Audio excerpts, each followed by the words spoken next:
On est tous rattachés à une famille et qu'on porte en fait, les mémoires familiales et ces mémoires familiales, elles sont pas obligées d'être toujours là. On peut s'en occuper, on peut libérer, les lignées et pouvoir, voilà, récupérer plus d'apaisement, pour toute la famille.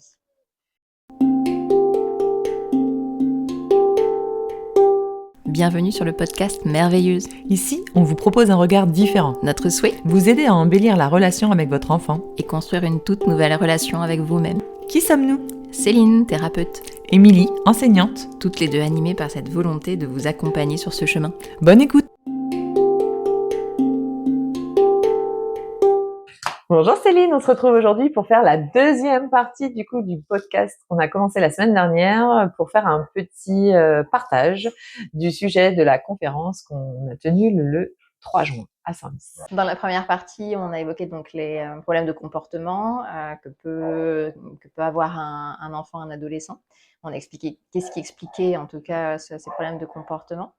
Et là, dans cette partie-là, on va essayer de voir pourquoi parfois certains problèmes de comportement perdurent, restent toujours présents alors qu'on met en place plein de choses dans le quotidien pour ajuster et tenir compte des besoins de l'enfant. C'est ça, parce qu'en fait, après, comme on l'a dit, c'est pas magique. Ce sont des habitudes qu'il faut mettre en place. On sait qu'une habitude, ça met 21 jours pour commencer à s'installer. Et du coup, forcément, quand on a mis des choses en place à la maison, qu'on pense avoir tout bien fait et que ça coince encore, du coup, on peut aller regarder de ton côté. Alors moi, ce que j'avais envie de dire, c'est que parfois, un enfant vient juste éclairer un problème qui ne lui appartient pas. Il fait avec, quelque chose qui ne lui appartient pas et donc son comportement va être un peu, modifié par ce problème-là.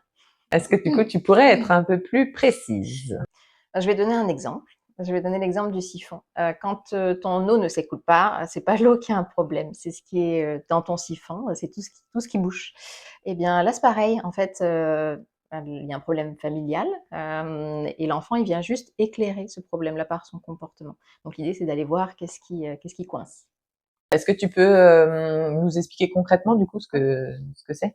Dans chaque famille, donc il y a des traumatismes, des épreuves. Donc, un grand-père, un père, une grand-mère, une arrière-cousine ont pu traverser des épreuves tellement difficiles, des traumatismes tellement compliqués que, ils n'ont pas pu en parler. Et cette énergie, en fait, ça crée une espèce de mémoire, d'émotion, d'énergie. Elle va, rester en suspens dans la famille. Elle va rester là, jusqu'à ce que quelqu'un puisse la voir, s'en occuper et qu'elle puisse libérer la lignée. Donc c'est vraiment, dans ce principe qu'on est tous rattachés à une famille et qu'on porte en fait, les mémoires familiales et ces mémoires familiales, elles sont pas obligées d'être toujours là. On peut s'en occuper, on peut libérer, les lignées et pouvoir, voilà, récupérer plus d'apaisement, pour toute la famille. Est-ce que tu aurais peut-être un exemple précis pour étayer les propos? Bien sûr. J'ai reçu en consultation il y a pas très longtemps une jeune fille qui avait des problèmes de phobie scolaire, donc très compliqué d'aller à l'école le matin, angoisse le soir. On a commencé la séance donc de libération, des mémoires, familiales. J'avais aucune information et donc tout de suite le première info qui est venue, c'est, que c'était relié à son papa. A priori son papa ou quelqu'un en tout cas du côté du papa avait eu des problèmes, dans sa scolarité, avait vécu une scolarité assez compliquée. Après la séance, donc moi je travaille le lien énergétique et puis, à la fin de la séance, je demande à la jeune fille, si elle est au courant de la scolarité de son papa. Elle me dit que non, elle ne sait pas du tout comment ça s'est passé et puis la maman, revient de salle d'attente et je lui pose la question et là elle me dit: «Ben, le papa a redoublé 3 fois et la scolarité a été très compliquée». Donc là concrètement, sans le savoir inconsciemment, la jeune fille et le papa avaient un lien, qui avait besoin d'être nettoyé, qui avait besoin d'être, hem, conscientisé. Mais Céline, quand même, je pense que, tu vois, nous tous, on a tous des problèmes et on porte nos fardeaux, en fait, au quotidien. On fait tous avec, non? On fait vraiment avec ce qu'on a, quoi. Bah, c'est un peu le problème, c'est qu'on pense que oui, forcément, on doit porter et on doit faire avec et souvent on fait avec par loyauté, pour l'amour de nos proches, pour ne pas perdre l'amour de ceux qu'on aime.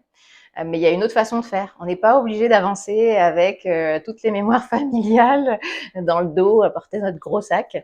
On peut faire différemment. On peut mettre de la lumière, en fait, sur ces espaces, vraiment regarder, mettre de la conscience pour que ça puisse se libérer. On a le droit de lâcher notre sac à dos, alors. Bah, c'est quand même plus sympa, non? Carrément, oui. Et du coup, quand on sait tout ça, comment on peut faire pour aider notre enfant et améliorer forcément notre relation du coup avec lui? Alors pour moi, il va y avoir 3 étapes. La première, ça va être déjà de mettre en lumière cette mémoire familiale inconsciente.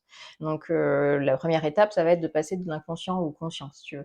La deuxième étape, c'est de nettoyer ce lien énergétique parce que bon, on en parlera peut-être dans d'autres vidéos, mais tout est énergie, donc l'idée, c'est de libérer ce lien énergétique. Et la troisième étape, eh ben, comme on en a pris conscience, on va pouvoir ajuster, et faire différemment au quotidien avec son enfant. Ce que tu nous dis du coup, c'est que tout peut être transformé. Moi, j'ai la conviction profonde que tout est possible, qu'on n'est pas censé vivre avec un sac à dos, mais qu'on est là pour, ouvrir le sac, regarder ce qu'il y a dedans et dire: «Ah non, ça j'en veux pas, ça je garde, ça j'en veux pas, je garde». Donc oui, oui, pour moi, tout est possible. D'accord. Donc en fait, ce qu'on pourrait retenir de notre conférence, dans les grandes lignes, vraiment, c'est qu'on regarde enfin nos enfants avec le cœur et que quoi qu'il arrive, on se pose toujours cette question: de quoi mon enfant a-t-il besoin vraiment? Et ne pas oublier son propre besoin en tant que parent. Donc vraiment de faire de soi sa priorité.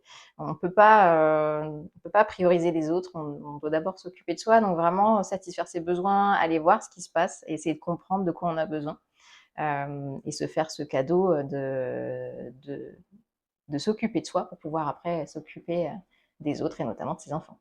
Et du coup, de leur faire ce cadeau à eux aussi. Exactement. D'accord, merci Céline. Merci Émilie.